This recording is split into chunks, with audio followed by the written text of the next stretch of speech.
Hello and welcome to another practice session for the GMAT, and today you and I are going to work together on dialogue based questions. So we know that in the GMAT exam we get around 11 different question types when it comes to CR. One of those 11 types is dialogue based questions, और actually देखा जाए तो ये कोई बहुत अलग question type भी नहीं है. At the end of the day there are 9 core questions. अगर आपको 9 core questions आते हैं तो फिर बाकी सारे के सारे questions you can simply think of them as different ways of presenting or asking those same 9 questions. So one of those ways is dialogue based questions. So in case you've not encountered those, let me jog your memory. So these are questions that give us a dialogue between two persons, और इनमें normally दो exchanges होंगे. हाँ, तो एक person 1 एक person 2, कोई भी हो सकता है. person 1 नाम दे सकते हैं, profession दे सकते हैं, जो भी. person 1 ने कुछ बोला और person 2 ने कुछ बोला. they may agree, they may disagree, whatever. तो नॉर्मली दो एक्सचेंजेस, कभी कभी तीसरा एक्सचेंज भी मिल जाएगा where person 1 में again end up saying something, right? और फिर हमारे पास एक क्वेश्चन स्टेम आएगा, and that question stem will ask us to do something with this information. वो हमको the question stem can ask us to strengthen the position of somebody, weaken the position of somebody, look at the POV of one of these persons and say where exactly is he coming from, or if he has made a mistake, what led to that mistake. You can be asked to identify a logical flaw, all sorts of things. So again, it's going to be one of those other 9 question types, and you'd have to go through the question, check it, and it's only then that you can figure out which one of those other 9 question types it truly really belongs to. So let me give you a question. Let's pause here, answer the question. Once you are done answering it, come back, and then you and I can sit down and discuss it. Go ahead.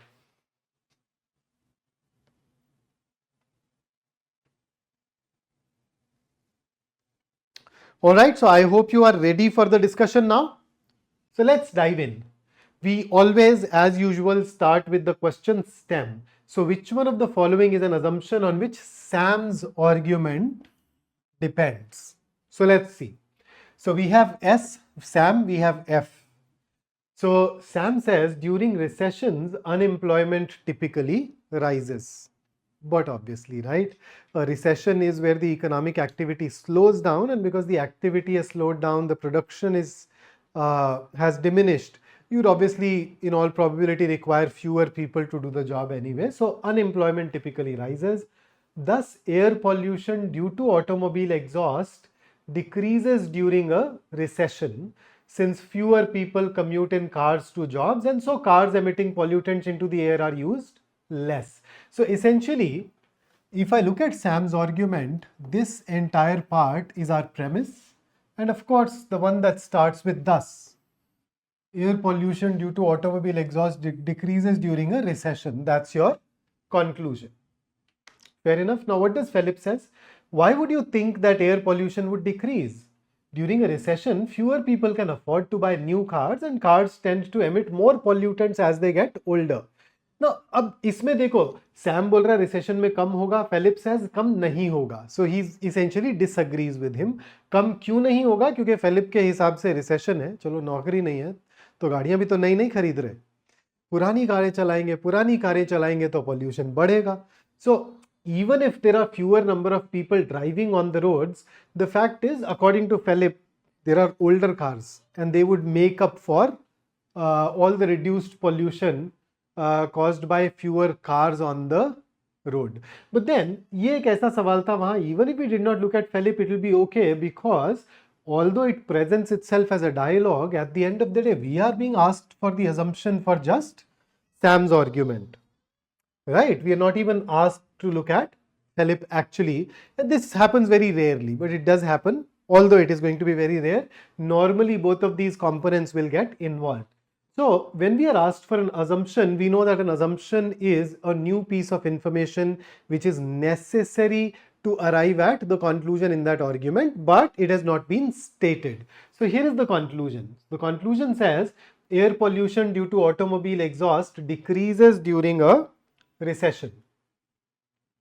Why? because fewer people commute in cars to jobs, and so cars emitting pollutants into the air are used less. So what is the assumption here?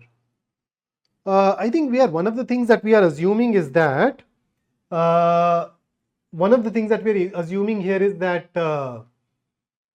people use their cars only to go to office, right? So they are commuting less, and therefore you have this here. So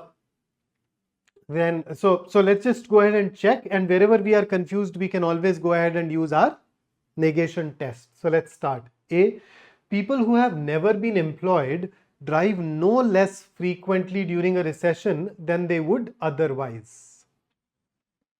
Okay, so is this argument talking about people who are never employed? No, the argument says there are people who are employed, then recession hits, some of them become unemployed, so now they use their cars less often because they no longer have to commute. So we are assuming that these guys were taking their cars to the workplace, now they don't take their cars, so pollution reduces. Now people who have never been employed, whether they drive as frequently or less frequently, that will basically be immaterial. It will have no impact on our argument here whatsoever, right? And thus we can easily, safely reject this. Let's move on. Let's have a look at the next one now. Most air pollution is caused by automobile exhaust emitted by cars used by people commuting to jobs. Okay, it says most of the air pollution is caused by automobile exhaust emitted by cars used by people commuting to jobs. Let's negate it. So when you say most air pollution is caused, to be conservative, most definitely means above 50%. So we are saying that at least 50% of the air pollution is caused by cars on commute. Fair enough? Let's negate it. What if I say, okay, no. Less than 50% air pollution is caused by automobile exhaust emitted by cars. So, okay, it is less than 50%. Granted, accepted that it is less than 50%. Done. But some of these cars are now taken off. Even if it is 49%, some of those cars are no longer on the road, and therefore the air pollution will definitely decrease. So does this, so this can weaken the argument, yes, but it does not make the argument fall apart, which tells us that it is not necessary. Then let's have a look at C. Most people who are employed do not use any form of public transportation to commute to their jobs. So C says that, okay, a lot of people who are employed, they do not use any form of public transportation to commute to their jobs. What does it do? So if they do not use any form of public transportation, what do they use? They are likely to use private transportation. Now, does private transportation mean that they are necessarily using their own car? This is very tempting, but if they do not use public transportation, they're using private transportation, but a private transportation can mean using a cab. A private transportation can mean using a maybe carpooling, etc. So it is not necessary. Even if I negate it, you realize that there is no impact on the argument whatsoever. Let's have a look at D now. During a recession, decrease in the use of cars resulting from reductions in commuting to jobs are not offset by increased use of cars for other reasons. Now, see, one of the assumptions that we had here was that people use cars only to commute. What D says is that, hey, people could be using their cars for other reasons, other purposes as well. Right? I mean, you may also use it to go to a mall, you may also use it to go to visit your friends. So we are definitely assuming that their other use does not increase, because if that increases, then it will offset. So if I negate this, it makes the entire argument fall apart. So this definitely is necessary. Let's have a look at E. During a recession, a higher proportion of people who commute in cars to their jobs lose their jobs than do people who do not use cars to commute to their jobs. Okay, it just talks about the proportion. He's saying that, okay, there are 100 people who lost jobs. Now, out of those, 60 happened to be those who used cars, 40 did not use cars, but 60 did use cars. And therefore, the pollution rises. But even if it is not true, even if, let us say, if I negate it, then I will say that okay, only 40 people who lost jobs had cars, the other 60 did not. So even these 40 will lead to reduced air pollution. So even when we negate, we realize that the conclusion stands intact. So even E is not necessary. So the only one which turned out to be necessary for Sam's argument was D, and that is why our answer to this particular question was option D. So let's now move over to our next question. Here is question number 2 for you. Go ahead, pause the video right here, answer the question, and then come back to discuss it with me.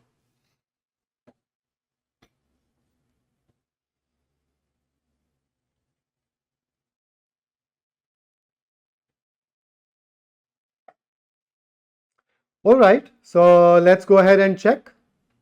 देखें, which one of the following most accurately describes a flaw in Omar's reasoning? So let's go ahead and read what Nadia and Omar has to say, and then we can find out the flaw. So Nadia, leaders in tech companies should have some background in software development. That kind of experience helps them understand the practical challenges their teams face and leads to better decision making. तो Nadia ने एक चीज propose की कि यार अगर कोई tech company में लीडर है तो सॉफ्टवेयर डेवलपमेंट में कोई बैकग्राउंड होना चाहिए है, तो आपको फिर पता है कि यार आपकी टीम वाले क्या काम करते हैं, कैसे काम करते हैं, क्या चैलेंजेस फेस करते हैं. So you'd hopefully be able to take decisions which are better. Now, what does Omar says? Omar says, but just having a software background does not mean someone will be a good leader. Many engineers struggle with communication and team management. तो ओमर क्या बोल रहा है, नहीं, mandatory नहीं होना चाहिए, क्योंकि अगर आपके पास सिर्फ सॉफ्टवेयर वाला एक्सपीरियंस है, बैकग्राउंड है, तो आप अच्छा लीडर थोड़ी बनेंगे. और फिर ही सेज कि यार अब जैसे इंजीनियर्स ले लो बहुत सारे, they have software background but they struggle with communication and team management. तो यहाँ पे इमीडिएटली एक फ्लॉ दिख रहा है. Nadia says they should have some background in software development. Does she say that this is the only thing that they need to have? She says that they need to have other skills, but they should also have background in software development. Omar somehow misinterprets it. He thinks that Nadia is saying that the only thing that a leader in tech company requires is background in software development. Now, why am I saying that that's Omar's take? Because he's using the word just. So what is the flaw? He's misinterpreted it to mean that when she says some background in software development, then Omar thinks it means only a background in software development and nothing else. Okay, so let's see which answer choice captures this, or maybe there is some other logical flaw that you and I can go ahead and find out. So let's start with A. He assumes that engineers cannot develop leadership skills over time. No. He's basically disagreeing with Nadia, where he says many engineers have these problems, whether they can do this or not. So his basic idea is just a software background does not really mean that you'll be good. And he's also talking about many engineers and not all of them. So you can rule it out. B, he criticizes a more extreme version of Nadia's position than she actually states. Absolutely. She says some background. He's taking it to mean just a software background. So he's generalizing it, taking an extreme version of it. In fact, we call these the strawman arguments at times. So this can definitely point out towards that flaw. He confuses technical skills with leadership potential. Not at all. He is very clear that these are two different things. D, he fails to consider whether all tech leaders need the same qualifications. Nope. He's disagreeing with Nadia. He does not even share what those qualifications are according to him. Then E, he presumes that decision making and communication skills are unrelated. No, on the other hand, he presumes that communication skills and leadership are related, or communication and decision making are related. That is why he points it towards their lack of communication skills. So I think B is the only one that talks about interpreting some as only, and therefore this is going to be our best answer to this particular question. Here is the next one. Why don't you pause the video here, try this, and then we will talk.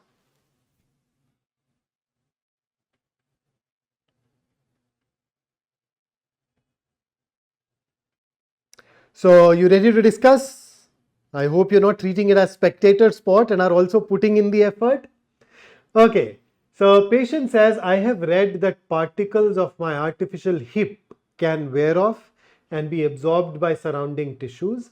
I believe that this is responsible for the discomfort that I am now experiencing.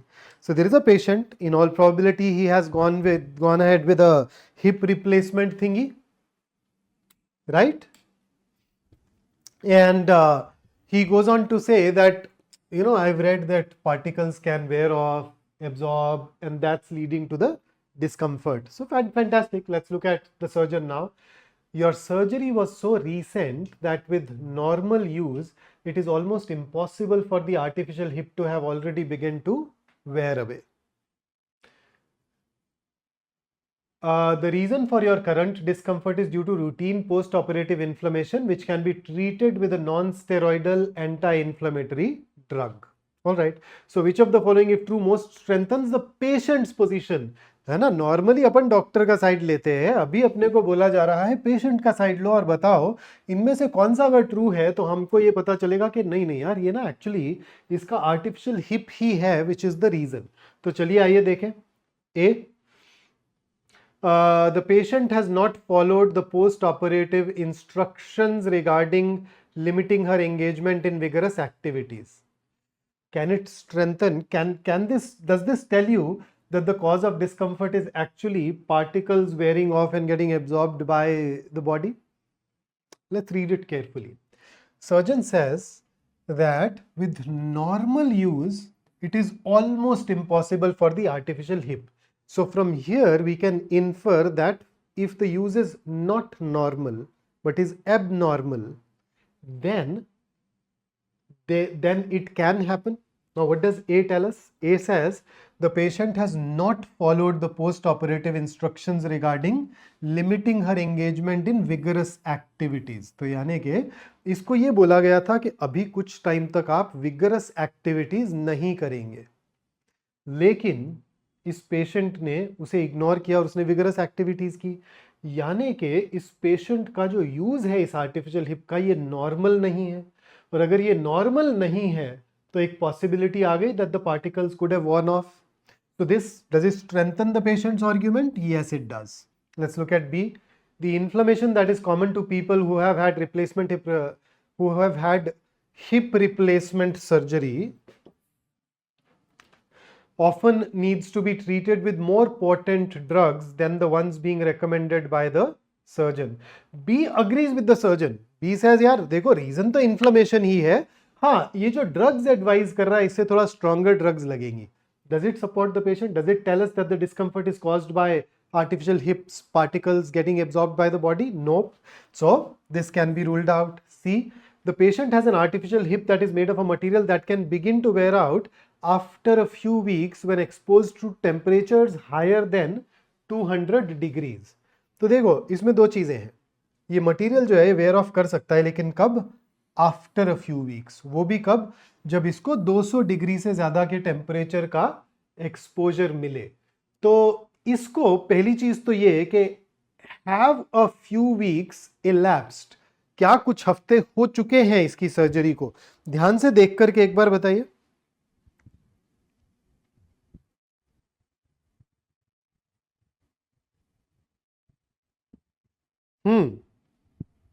बताइए बताइए.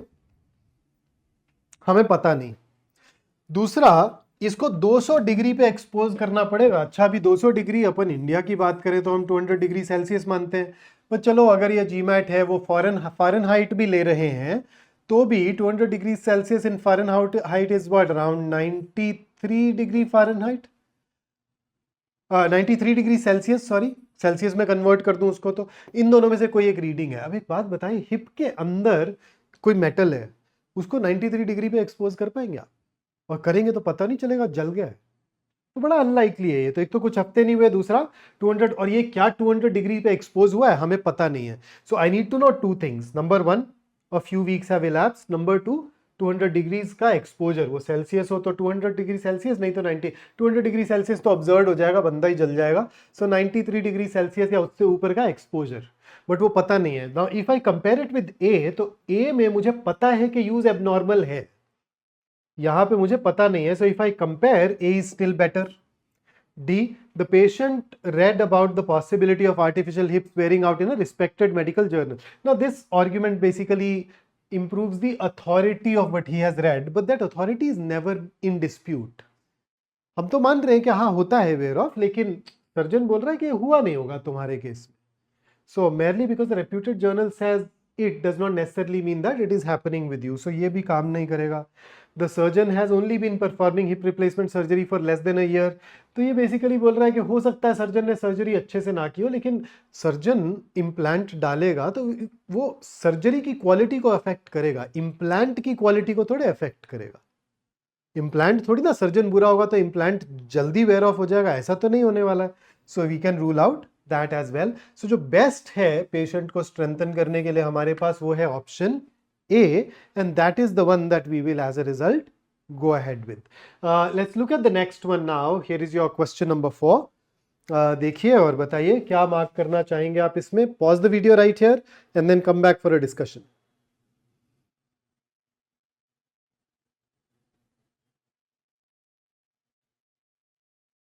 आइए देखिए.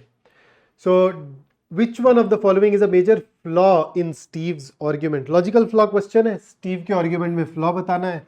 देख लेते हैं arguments हैं क्या.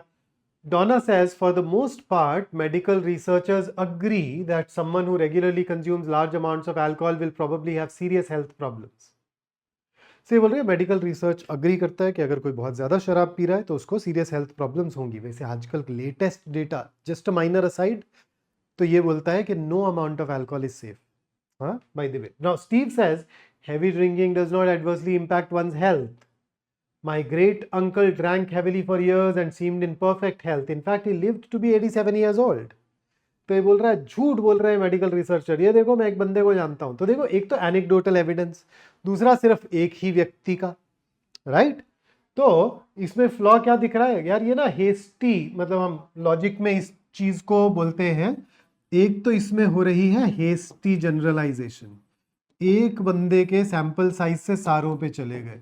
दूसरा, it is based on anecdotal evidence instead of scientific evidence. Anecdotal is आपने देखा कोई चीज बता दिया, आप जरूरी थोड़ी हो ट्रू हो, आउटलायर भी हो सकता है. तीसरा, यहाँ पे अच्छा अगर ये ना शराब पी रहे होते तो हो सकता है 110 साल जीते. तो अफेक्ट किया कि नहीं किया? Merely because this age is abnormally advanced does not mean that he could not have lived longer without this. So काफी सारे flaws हैं. देखें कौन सा आ रहा है इसमें. A says Steve's argument uses only one example to attempt to refute a probable, not a foregone result. Yes, he's using just one example to refute it. So this is definitely a flaw. Steve cites an example that medical researchers did not study. नहीं, he's not citing an example that they did not study. They may have studied him. Who knows? ये भी हो सकता है किसी study का part हो, हमें क्या पता. Steve's argument implies that there can be no correlation between heavy drinking and poor health.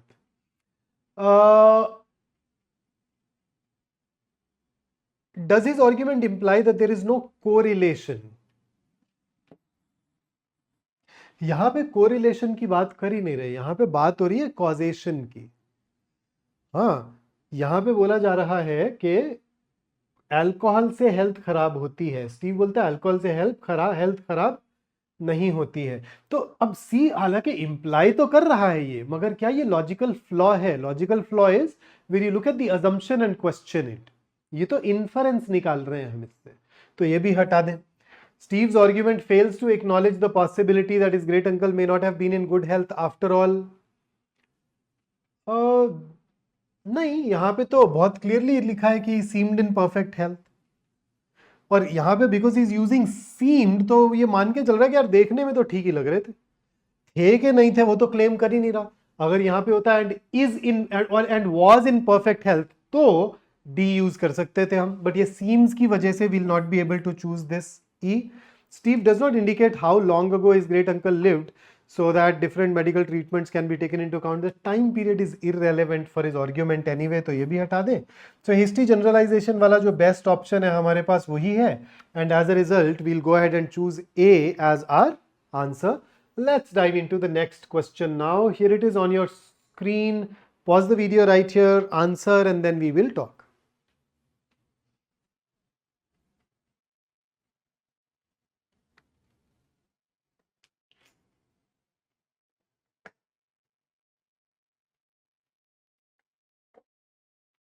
You ready?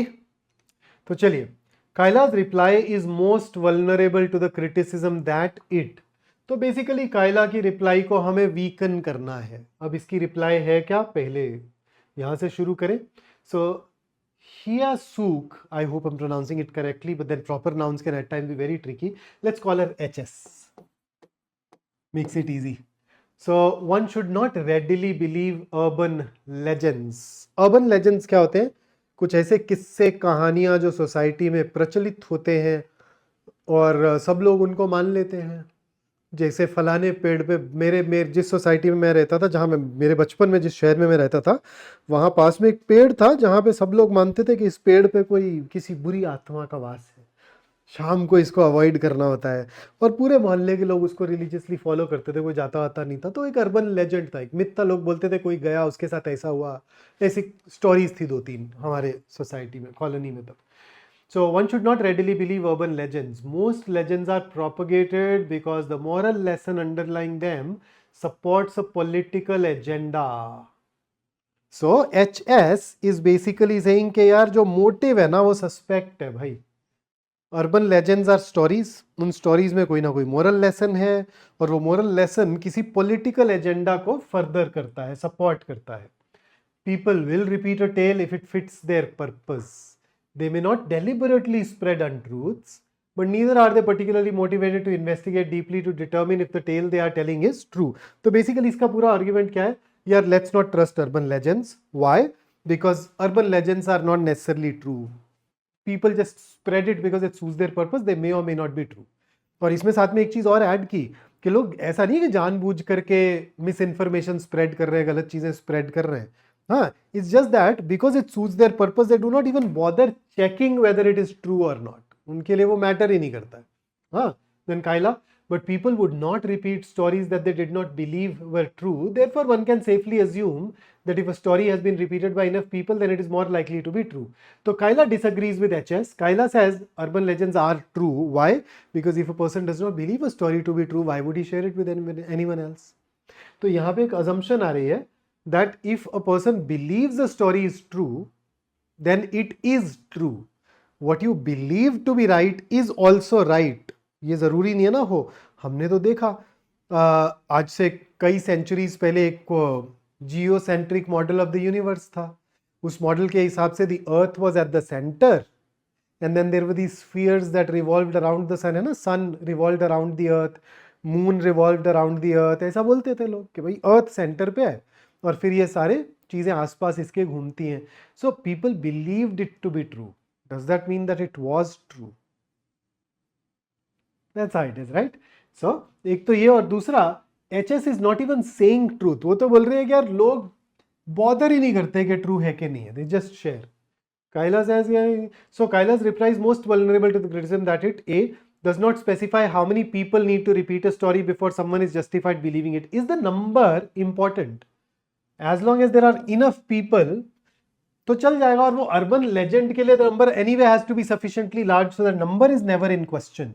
B, Kaila's criticism overstates the significance of political agendas in the retelling of stories. Kaila तो इसकी बात ही नहीं कर रही है, ये तो HS ने बात की थी. Her criticism fails to address the claim that people will not verify the truth of a story that fits their purpose. Now this can be closed. HS says people don't even bother to figure out whether it is true or not. Kaila says as long as they believe it is true, it's fine. But then what you believe is true may not necessarily be true. You would ideally want to figure it out. So it does not attack this part. So this can definitely be a criticism. D, implicitly supports the claim that the people repeating legends are not deliberately spreading untruth. नहीं, ये implicitly तो support कर ही नहीं रही है इसको, ये तो बहुत explicit है. Cannot distinguish people's motivations for repeating urban legends from their motivations for repeating other types of stories. Other types of stories तो कहीं आ ही नहीं रही और motivation की बात ही नहीं आ रही. They believe it is true, so that is why they share it. That is why it must be true. जबकि HS बोल रही है कि वो यार उन्होंने चेक किया ही नहीं. They may believe it is true, but they never bother to find out whether it is true or not. तो यहाँ भी assumption वही थी कि what they believe to be true is likely to be true, but that is not necessarily the case. और वही C में capture कर रहा है, सी उसी को कैप्चर कर रहा है, so that is going to be your best answer choice. Let's go ahead and have a look at one more question. Pause the video here, answer this, and then we will check.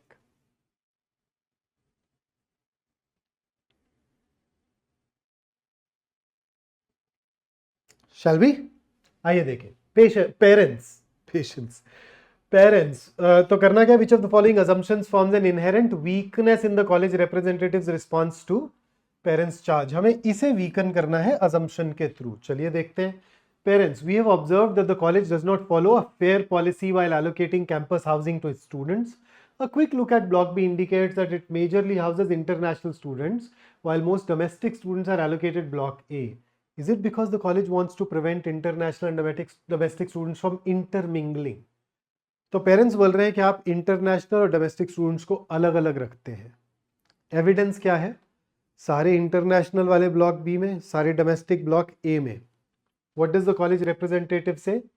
The accusation is not true. While allocating housing, we do not look at any nationality information. Only the students' first names and grades are used while allocating housing. The allocation should hence be random. तो यहाँ पे assumption क्या है कि आप नाम से, यहाँ पे बोल रहे हैं कि यार नाम से nationality नहीं पता चलती, या ग्रेड से nationality नहीं पता चलती. ग्रेड से तो हो भी सकता है, बट नाम से. If you are looking at the name, then you can figure out with a fair bit of certainty. You can't be 100% sure, but you can still figure out whether the student is local or foreign, isn't it? तो ये assumption है. तो देखें कहाँ पे आ रही है. There is no discrimination against international students. ये तो question ही नहीं है यहाँ पे. The policy followed by the college is common policy and followed by other colleges too. ये तो strengthen कर रहा है. Strengthen करेगा college representative को तो rule out हो जाएगा. It is not possible to recognize the nationality of a candidate by looking at his or her first name. That's an assumption. है ना? तो ये एक लॉजिकल फ्लॉ है. बोल रहा है नाम है, नाम देख के करते हैं, हम नेशनैलिटी देखते नहीं, और assumption है नाम से नेशनैलिटी पता नहीं चलती. That states it. So this is definitely weakening. This is an assumption that can be questioned. There are no exceptions whatsoever in the explained procedure for campus housing allocation. Irrelevant. ये बोल रहा है ये rule है, मगर इस rule में assumption क्या है वो तो आ ही नहीं रही. E. Grades of international students are significantly different from those of domestic students. अगर ये मान के चले कि grades are different, तो फिर तो segregation grade के basis पे होगी, तो nationality के basis पे भी हो जाएगी. तो इसकी assumption actually ये नहीं है. इसकी assumption है कि their grades are similar to domestic students, right? तो ये वैसे ही हट जाएगा. So that is why our best answer is going to be option C, and that's what this question is about. So that's what I brought for you in this particular session. I hope you enjoyed working with me. But before I leave, you know that you can reach me later through this group, and wake up every day with the thought that something amazing is about to happen. Prime yourself up with positive thoughts, with visualizations, and that generally makes you more and more productive, more optimistic, and in some studies it also increases your problem solving ability. So learn to prime yourself up, go ahead, do your best, and I'll see you in the next one now. So take care, have a great day ahead. I'll catch you guys later.